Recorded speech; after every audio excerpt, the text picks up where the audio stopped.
Thank you for joining us today. First of all, allow me to briefly introduce myself. My name is Joyce Awais. I'm the Information Literacy Librarian at HBKU Library, and I'm joined today by my colleague, Mr. Faisal Al-Bishri, who's a library cataloger.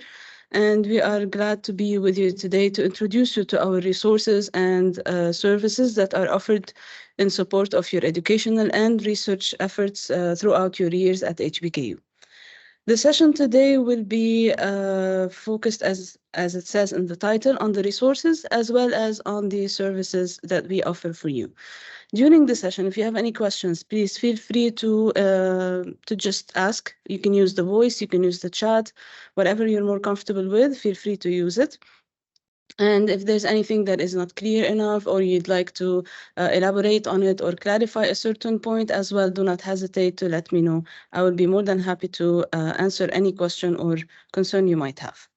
So the session will be divided into two parts. The first part is going to be about the resources, basically how to access different resources at the library in terms of electronic resources as well as print and physical, technical in terms of premises as well. And the second part will be focused on the services that we provide in support of your work at the university. So to get started, I have already shared with you my screen, which is projecting the website of the library. Before we get on with the session, I just want to let you know that in a couple of days, we plan to launch a new website for the library.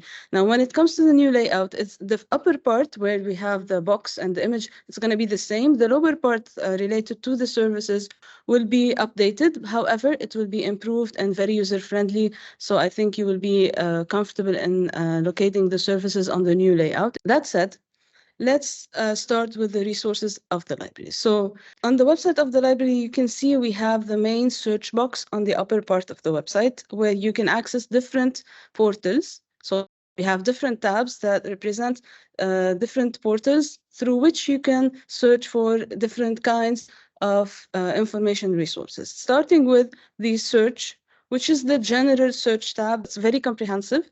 It searches almost all the types of information that we have at the library. So it can be your starting point.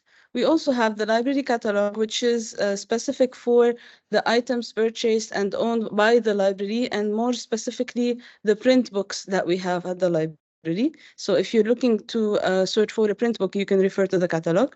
We have a databases tab where you can search for a certain database and then access that database whether you are on campus or at home and search within that database. There's also a tab for the journal to locate journals by title. So if you're interested in a journal, particular journal, for example, to publish in or to read the latest issue, and you don't know if we have access to it or not, you can search for it here.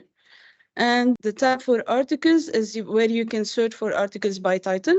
Sorry, in that case, you search here by DOI, but if you'd like to search by title, you can go to the citation linker.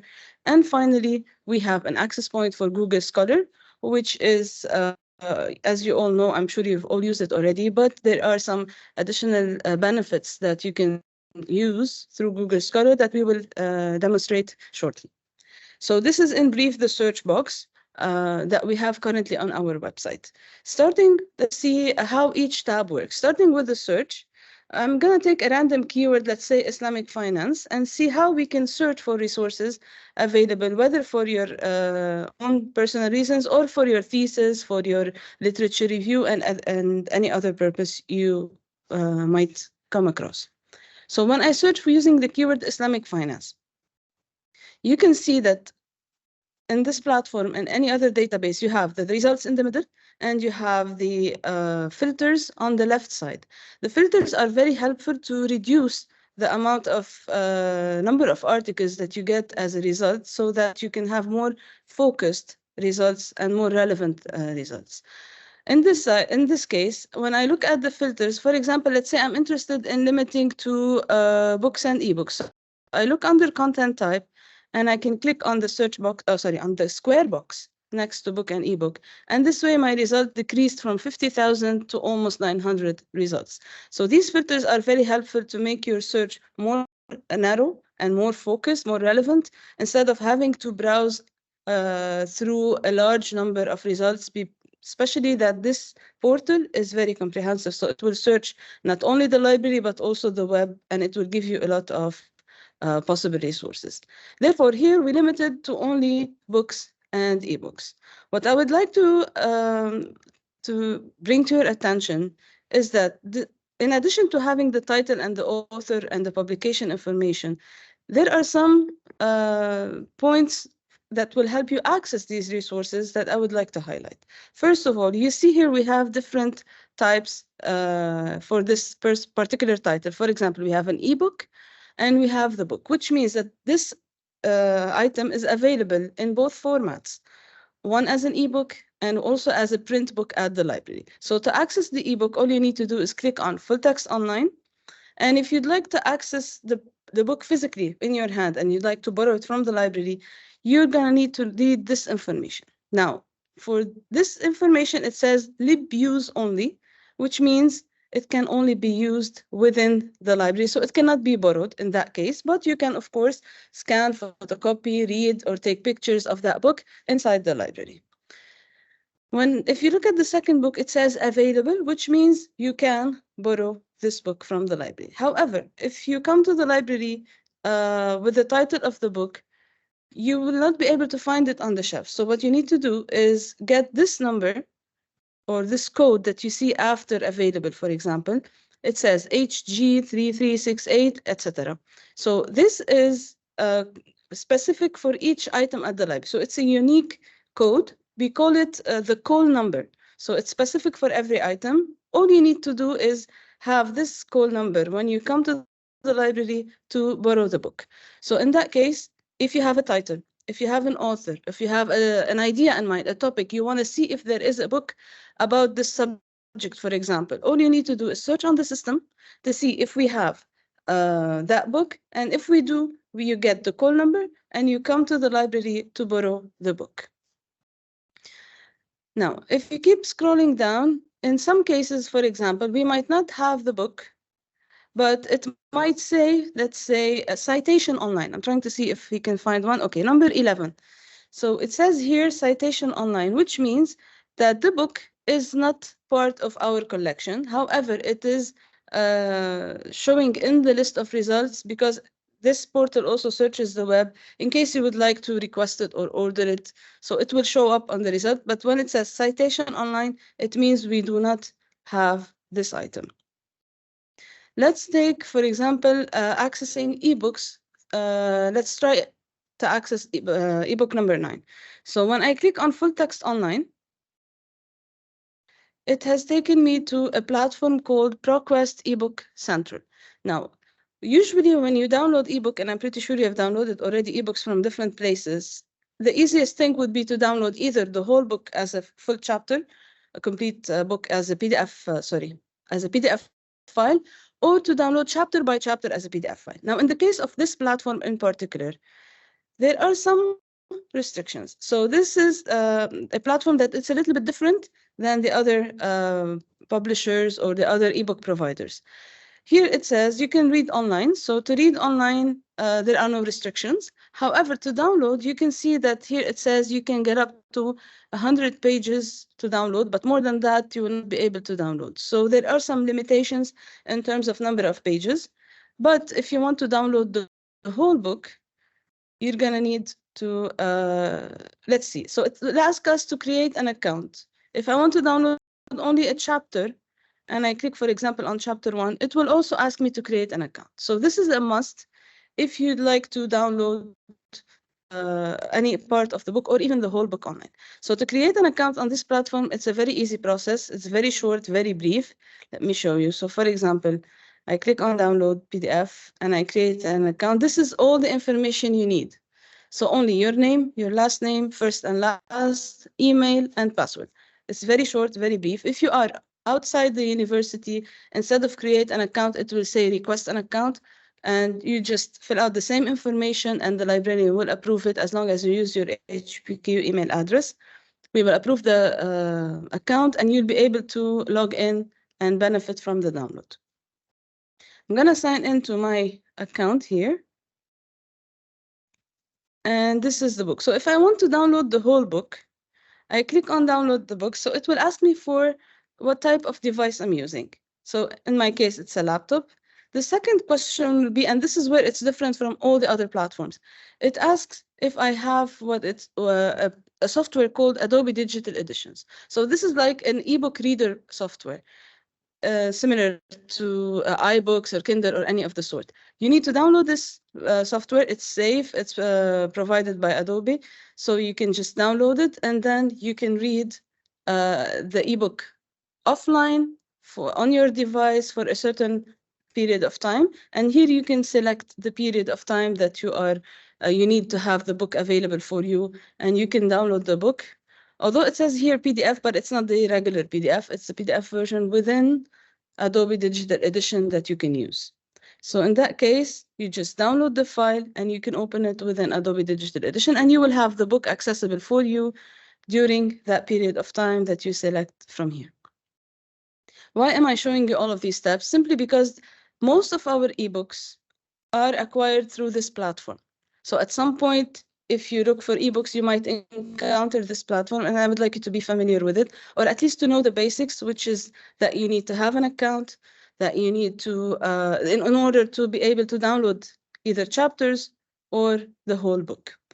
There are other beneficial features on this account. Let's say, for example, I'm reading the book online before I decide if I want to download or not. So I'm just browsing the book. When I click on reading online, I can see the table of contents on the left. So let's say I go to chapter 3. And I'm reading, I come across, for example, a section that I would like to highlight. I can simply by selecting that section, I get the highlight options that I can use in different colors. I also get the note option where I can leave a note. And that's needed in chapter 2 of my thesis, for example. And I can save my note here. I can go to another page and keep reading until I get, for example, I read, let's say, and I decided to stop here and continue later on. So I want to mark the page where I stopped.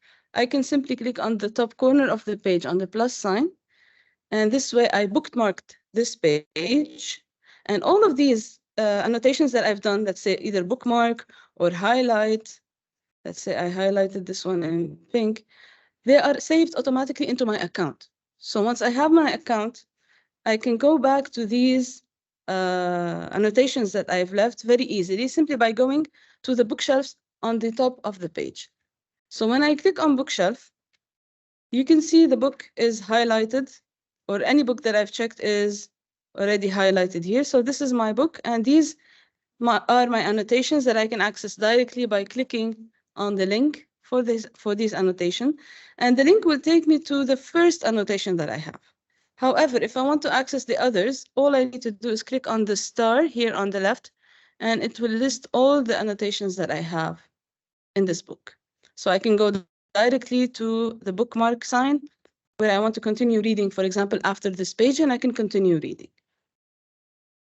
So these are basic but very helpful features on this platform. You can use them, you can benefit as long as you have an account, and it's a very easy step to create an account on this platform.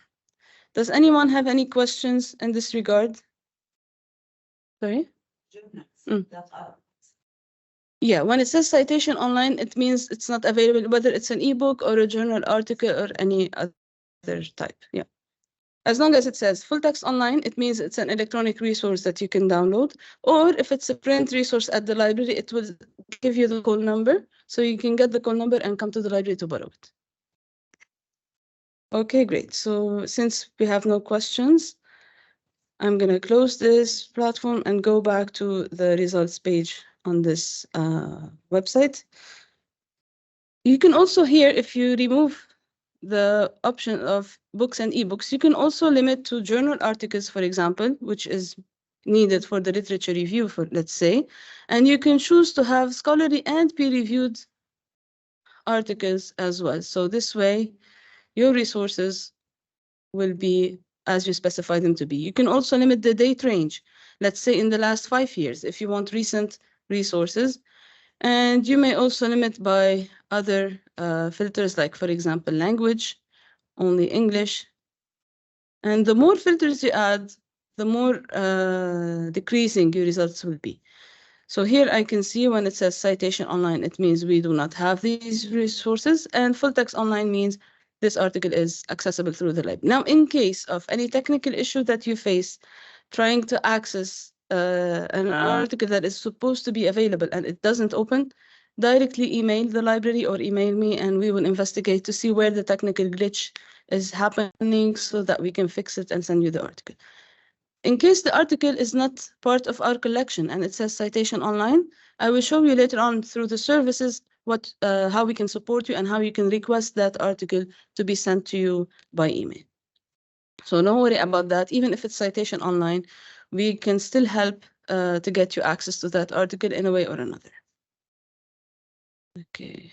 Before we moved back to the library website, I just want to also highlight that if you want to cite this item, if you want to get the citation of this item for your list of references, there are different options. So if you want to copy paste it manually, you can choose. So first of all, you click on the quotation mark. Whenever in any database or website or platform where you want to get the citation, look for the quotation marks or look for the word cite or for export. But mostly it's either cite or the quotation mark or both of them. So in this case, we have the quotation mark here. We can choose the citation style, let's say APA 7th edition, and you can copy the text. However, I would recommend always to use a citation management tool. That will be covered tomorrow in the sessions where if you have registered for the Mendeley or RefWorks sessions, and I will explain further in detail how you can use these tools and how beneficial they are. They will save you a lot of time and efforts in citing your sources. So you can export from here. If you're using Mendeley, you can use Zotero. The option for Zotero, it's the same type of file. If you're using RefWorks, you can export directly to RefWorks or EndNote, depending on which tool you're using. And you can export the reference directly to that tool, and it will be saved in that tool itself. Okay, so let's go back to the library website. Please feel free to ask at any time. Just open your mic and ask a question if you have any. Yes, no, go ahead. I have a question. Regarding the RefWorks or the other tools. What is the most compatible one with Microsoft Word? Both work well with Microsoft Word, Mendeley or Zotero, or RefWorks. But what I would like to ask you is, what citation style are you using or planning to use so that I can guide you to the best tool for that style? I usually use APA. Okay, so in the case of APA, any tool is good, but I would recommend RefWorks because it has more features than Mendeley. So if you're interested in RefWorks, join us tomorrow for the session, and I will be more than happy. And I'm sure you will be happy because the helpful features in that tool are really amazing. Thank you so much. My pleasure, Muhammad. Anytime. Nadia, you had a question? One small question also. Yes, tell me. The thesis, what's the required citation style? It depends on... varies. It depends on your department and on your advisor. Check with them. There is no one style required across all the university. But it depends on the major, it depends on the advisor and the department itself. So you can double check with them. Thank you. Anytime. Nadia, I think you had a question? Yeah, honestly, my question was around similar concept like Muhammad. If I want to APA style, what the best tool to use? And I think you just mentioned it's RefWorks, is it called? Yeah. RefWorks, okay, and do I need... Sorry? Go ahead. Yes, it is RefWorks, correct. RefWorks, okay. And do I need to download something before tomorrow's session? No, RefWorks is web-based. And all you need to do is make sure that you have the latest version of Microsoft Word, either version 16 and above, or the Microsoft 365 application. So Microsoft 365 version. So either one of them. And within Word, you need to log in with your HBKU email address. Other than that, no requirement is needed. Okay. Okay. Thank you. Anytime. Okay, so to continue with the different tabs that we have, as I said earlier, the library catalog is mainly used for the print items that we have at the library. So I'm gonna go with the same keywords, let's say Islamic finance, and search to see how this platform works. So here we have different resources. I would like to mention that some of the ebooks will come up in the library catalog, but the library catalog doesn't search through all the ebooks that we have because some of the ebooks are owned by the library and some of them are rented or under subscription. So this is why they do not show up in the catalog. So the catalog only reflects what we own at the library. Therefore, to look for ebooks, it's best to use the first tab that we have seen earlier and not the catalog. The catalog is better to be looked for or to be searched for books and print books at the library, in addition to some of the theses. However, I will show you later on where you can access all of the HBKU theses that we have. Now, when it comes to print books, this is, for example, how the book looks like in the catalog. So you will see the title and then the author and the publication info, as well as the location. And as I mentioned earlier, the call number, because the books on the shelves are sorted according to those numbers. So we need the call number so that the library assistant or you can find the book at the on the shelf and bring it to you so that you can borrow it.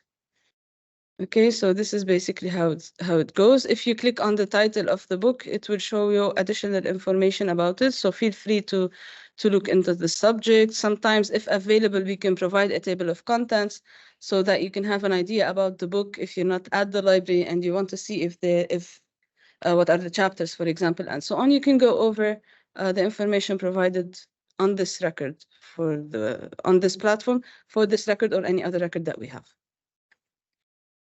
Okay, going back to the third tab, which is the databases tab, and I believe this is the one you will be using the most. This is in this search box, you don't type your keywords, you just type the name of the database. For a particular database to use, let's say JSTOR, for example, you can type the name here and it will take you to the database itself, but not the keywords for your paper or for your thesis.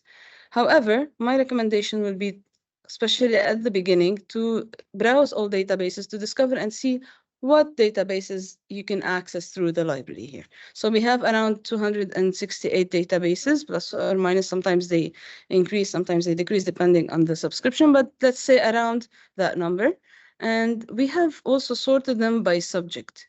So if you're interested in humanities, for example, you can go to the subject humanities and look at the databases that you can access. Now, most of them are, they contain articles related to humanities topics. Some of them are purely for humanities. Others are could include other subjects as well. So we call them multidisciplinary databases, where you can find articles about different disciplines and different subjects. But still, we would highlight them in the list because they might contain some relevant humanities resources in them.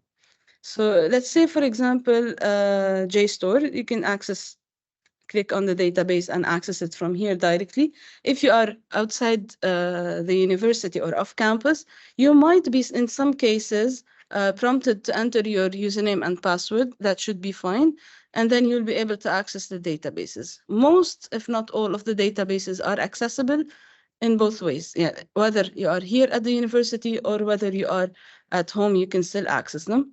There are a few, I think, including Al-Manhal, which only provide, you can access the database, but to download, you need to be on campus. For those of you who are in the Islamic studies, to benefit Manhal, to be able to download the articles or the PDFs, you need to be on campus.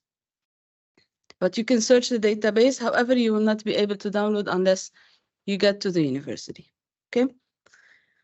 Now, since we are on this page, you can also sort not only by subject, but by types of information that these databases provide, including the dissertations and thesis. Remember, I said I will show you later on how you can access the database, the thesis and dissertations previously submitted by other HBKU students. This is where you can access them. So you go by type under dissertations and thesis, and you open the last one called ProQuest Dissertations and Theses Global. And this is eventually where your thesis and dissertations will be published as a requirement for your graduation. So it's good to be familiar with this platform even before you publish your own. So I will open this database. And by the way, within this database, you can search for other universities as well, not only for the thesis of HBKU, but because it has more than, like it has millions of theses and dissertations included. But if you want to specifically look for those published by HBKU students, I would go to the advanced search. Okay, do not go to the basic and do not type HBKU because the abbreviation or the acronym HBKU does not provide you with anything. So you can add any keywords you want on the top, but to see how HBKU theses are indexed, you need to look up how the university name is mentioned. So when I click on look up universities and institutions, if I type HBKU here, it gives me nothing. And this is why I said do not use the abbreviation, it will not help. So let's start with Hamad, for example. So this is how the university thesis and this, or the university name is used or indexed. I select Hamad and I click on add to search. And then I can type any name I want. You can also look up the names of the advisors. And I also recommend that you search for the names of the advisors because there might be different spellings. It's better to look for them here so that you make sure you don't miss out on any of their students' thesis. Let's say here I put, let's say policy, for example, okay? And I search. So I have 551 theses and dissertations published by HBKU students. You can see here under university and institution that has the keyword policy, whether in the title, in the abstract, in the, like, I just did a general search, but you can be as narrow or specific as you would like. And all of these theses or dissertations are downloadable as PDF. So they are available for you to download, they're open access. And if you want to know more details, you just go to the link that says abstract and details, and you can see who was the advisor, which college, okay, and so on. Who are the committee members, who's the advisor. So all of these information are also provided for you. You can preview the PDF or you can also download it. And this is the full text.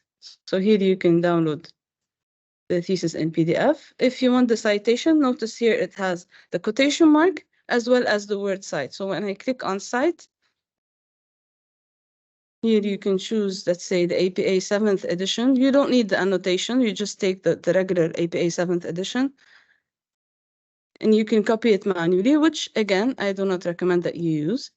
Because whatever database you use, whatever platform, no matter how credible it is, it doesn't guarantee that these citations are correct. And I can tell you directly when I look at this citation that there is a mistake in it. And the mistake is a very basic one, which is the capitalization of the title. So APA states that only the first word should start with a capital letter. If there is a subtitle, only the first word in the subtitle should start with a capital letter, and the others should be small words, in exception, of course, to proper nouns and acronyms. But this is a basic mistake where all of these words should not start with a capital letter. So do not take for granted that these citations are correct, but of course, they will be very helpful in saving you time and effort. And the most helpful would be to export to a citation manager.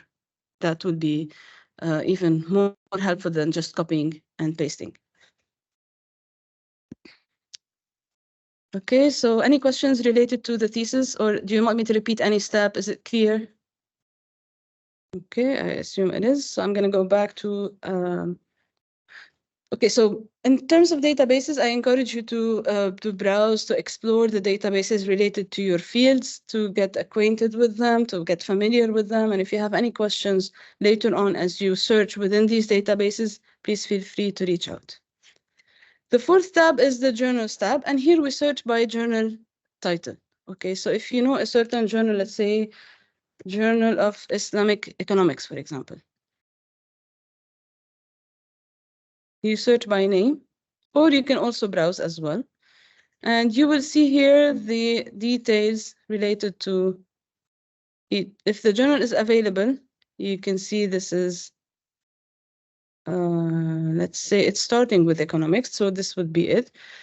Or you can just take this one. Let's try another one, Journal of Islamic Studies, for example. The reason I chose this journal is to show you these different options in terms of links and date ranges. So what do these mean? If you look at the first line, which says from 1990 to 1995 in a certain link, then from 1996 to 3 years ago, which is 2021, let's say, in this link, and then 1998 to 1 year ago in other links. So why do we provide all of these lists? It depends on like which year do you want us to look into, or if you're looking for a certain article in that journal, let's say in 1997, which link can you use to access and to get the PDF of that article? Do I use the first link? Do I use the second link? Yeah, the second one. Exactly. So this is why we provide all of these information so that you can go directly to the link that will give you the PDF of that article. So these are only descriptive because sometimes we have access to the journals from different places, from different providers, but each provider will give us a certain date range. So we highlight these in this section, and you can also see here if the journal is peer-reviewed or not. So that's also a helpful information to use. If it's open access, it will also say that it's open access. Okay, if Can I you'd like, ask what is peer reviewed? yeah, What peer the reviewed difference means, between? Yeah. yeah, exactly. Peer reviewed means that the articles before they go published and before they go published in the journal and everybody can read them, they go through a certain editing process by peers in the same field. So other professionals will anonymously read and review those articles and give comments to the author or authors, and so that they can improve the quality of the article and overlook the information, check any mistakes, confirm about the citation, and so on. So it's a kind of a general but thorough review of the article by other peers, by other professionals in the same field, so that it's kind of a quality control or quality check over the articles before they go published. And when a journal is peer-reviewed, it gives it a higher credibility level for its articles. Thank you. You're welcome. Okay, you can also browse by looking here at show more options. You can browse by subject if you'd like to see what journals are accessible to you through the library in a certain subject. You can also browse here, or you can search, that's a mistake. You can search here by DOI if you have a certain article and you would like to look for it to see if it's accessible or not. And this feature itself is also available through the fifth portal here that says articles. So if you're reading a certain article on your own and you see the list of references at the end and you notice a certain article that seems to be relevant to your research, it has a DOI at the end. You found it in one of the references and you would like to see if it's available. You can simply copy paste that DOI and put it here and search to see if we have access to it. This is just a way for us to bring it to make the access to the article even quicker. In the case of this article, for example, it's not part of our collection, but if it is, it will give you the full text online link. You click on it and you can download the article directly. So this is a portal just to look for articles, or you can simply look for the title, search by the title, but it's going to be not on this link, but it's going to be here. So if you have the title, you can search for it here. If you have the DOI, you can search for it in the articles tab and copy and paste the DOI number. And DOI is unique for every article. It usually starts with 10 point something, and it in the citation, it replaces the URL of the article. So if you have the DOI for that, you can just paste it here and see if we have access to it. You can also use the citation linker, which is a form where you can put information about the article, either the title, journal, but it says here, this form requires at least one of the following fields in blue to be available. So if you have the title, you need to put one of these 3 options. So these are simply different portals. You choose whatever works best for you. We just wanted to highlight different ways for you to find and access resources through the library. But the most interesting feature is, and I'm sure you are already using it, which is Google Scholar. So why is Google Scholar, since it's a public portal, why is it mentioned with the library portals? Because there is a way to link Google Scholar to the library collection so that instead of you having to see if that article is not opening through Google Scholar, to go and search for it in the library to see if we have it or not, Google Scholar will do that work for you and will give you access directly from within Google Scholar.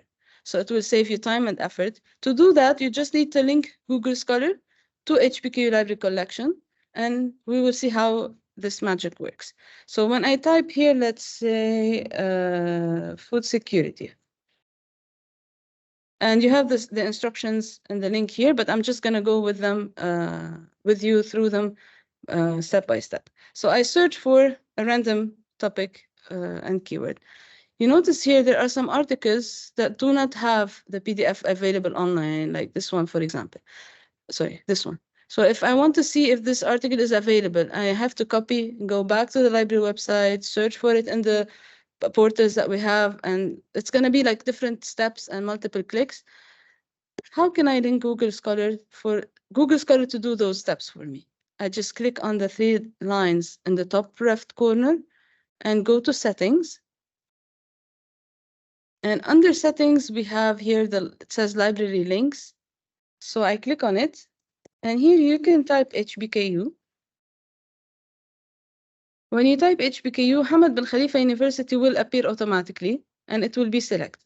Now, if you still have access to other university libraries around the world where you still have active username and password, you can add them. And you can also add QNL. And I can add other libraries if you'd like. And then you save whatever library you include, you save it. As long as you have active username and password and you have authorization to access their electronic resources, you can add them in this option. And notice how it gives me a direct link here to the full text through those libraries. Yes, Nadia, go ahead. For a QNL, do I need access from them, email, or we can log with our HBKU? No, for QNL, you need to create an account, become a member. It's easily doable through their website. There is a main box that says become a member. You click on it, you create your account at QNL website, and you can then log in here. Like whenever you click on find it at QNL, you're welcome. It will take you to their website. You just log in with your information and you will be able to access the resources. Tamam. If I go click on full text at HBKU,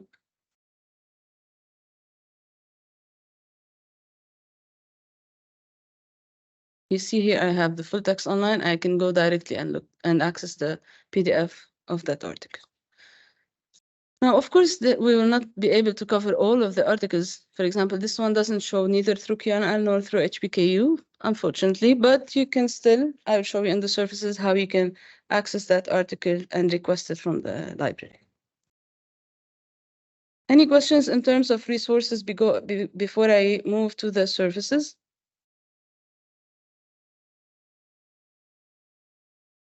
You can always refer to the instructions on the steps how to link Google Scholar via this link.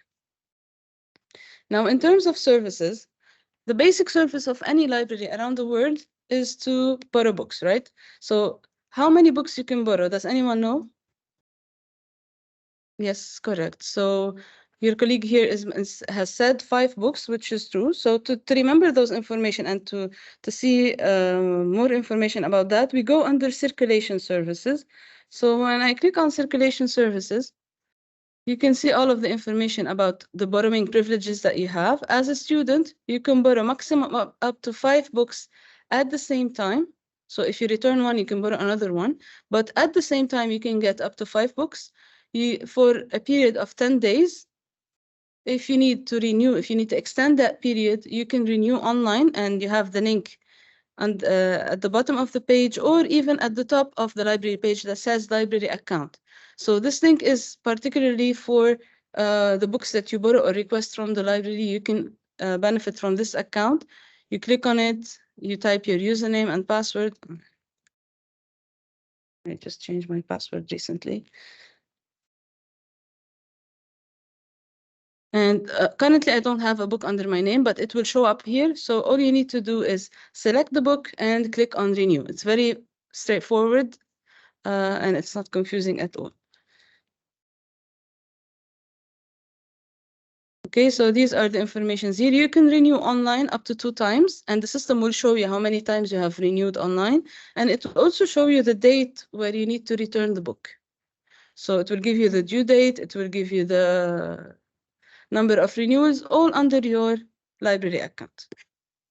Another service related to books. So in case the book is not available at HBKU Library, you have another option. Actually, you have 2 options. Either to borrow it from any of the Education City libraries, or to request for the request it to be purchased by the library so that you can borrow it. The first one is called interlibrary loan. So when you see the word interlibrary, it means between the libraries. Currently, our agreement is with the libraries around us in the Education City. So if you click on interlibrary loan, you will see which libraries you can borrow from. So either CMU, Georgetown, Northwestern, QLL, Texas, Virginia, and Weill Cornell. We don't have currently an agreement with Qatar University or any other university outside of the Education City, but for the time being, you can use any of these libraries. The instructional video will take you through how to fill out the request. It's very basic. We have the ILL request form, and you have the link to all of the libraries of these universities. You search within their library. If they have the book, then you can fill out the form. All you need to include is the title and I believe the author, as well as the call number of the book at their university. So you need to search within their catalog, get the information of the book, and fill out the form. Once you fill out the form, we will contact you once the book is available at HBKU for you to come and take it out from HBKU library. So we will do the service for you. You just come to our library to pick it up. And usually it takes between a day or 2 to complete this process, or actually between 2 to 3 days maximum working days to complete this process for you to come and borrow the book. It can be done only between libraries. So you cannot do it individually. You cannot go to CMU and tell them I want to borrow the book. It has to go through the library. In case we don't have the book, and neither do they, you can here request the book. Now it's called Suggest a Title, but in the new layout of the website, which is going to come out in 2 days, it will be called Request a Book. However, this request is not guaranteed that we will get it. It's pending approval from the library management. What makes the approval easier to get is that once you submit the form, follow it up by sending the approval of your advisor on the book to this email at HBKU Library. So use this email, hbklibrary@hbku.edu.qa, to send us the approval of your advisor, confirming that the book you need is relevant to your dissertation or to your thesis, so that it makes our approval even easier and faster to proceed. Okay, so you can fill out the form here, request the book, and then once your advisor approves, or you can get the approval prior to filling out the form so that you can send them together. And we will make the process even much faster once we know that your advisor is on board. However, I would like to highlight, in case you need a certain book only for a chapter or 2, do not go through this hassle. There's an easier way to request a chapter or 2. So in that case, use what we call document delivery service. You can request articles, or you can request chapters through the document delivery service form. Yes, Nadia? I'm sorry for keep asking, but No, at all. At all. I'm an audiovisual translation student, so if we need, for example, a movie or a video or something for our thesis, if this also comes under the same process, or is it possible to ask the library, for example, I don't know, to buy it, to rent it, to give us access to use it? Of course, you can ask the library. I think in that case, we can update the form and include not only articles and chapters. We will see if we can include also in it audiovisual material. But for the time being, since it's not in the form, you can simply send an email to the library, copying your advisor, making sure that they're on board, and we will proceed with the request. No worries about that. We will do everything we can to support you with what you need. Thank you. Sure. Okay, so this is in terms of requesting resources that are not available. Other services you can benefit from through the library. As I said, the document delivery service form is for requesting articles, book chapters, conference papers. All you need to do is simply fill out the form and we will do our best to secure the articles or the resources that you request within a day or two maximum. In some random cases, if there is a delay, we will let you know. Other services available at the library physically is for the doctoral students. You can reserve a PhD Carol station available for you for a period of up to an academic semester, where this desk will be reserved only for you. And you will have access to a PC as well as a desk and no one else will be using that desk as long as you are reserving it. You can also book a group study room for 3 or more students to work together on a certain project or a certain paper. You can also, if you need one-to-one support from the library, you can meet with the librarian. You request that a librarian is available to support you during a certain period of time. Let's say you know yourself you're going to be available on Tuesday between 12 and 1. So you can check here, for example, and book an appointment with a librarian on the time that you are available. You can choose any librarian you would like, select the date and time, and fill out the request. The meeting can be done virtually or it can be done in person at the library. All our offices are within HBKU Library, so you are welcome to join us in our offices if you'd like to have the meeting in person, or you can also accommodate a meeting online. In terms of support as well, you can use the Ask a Librarian icon that you see at the bottom of the page. It's a simple question form where you can submit your quick question. If you don't want to open your email, you can submit your question here and we will reply by email within also a day or two maximum, but usually it's within the same day or the second day. So these are the main services that you can benefit from in terms of resources and support for these resources.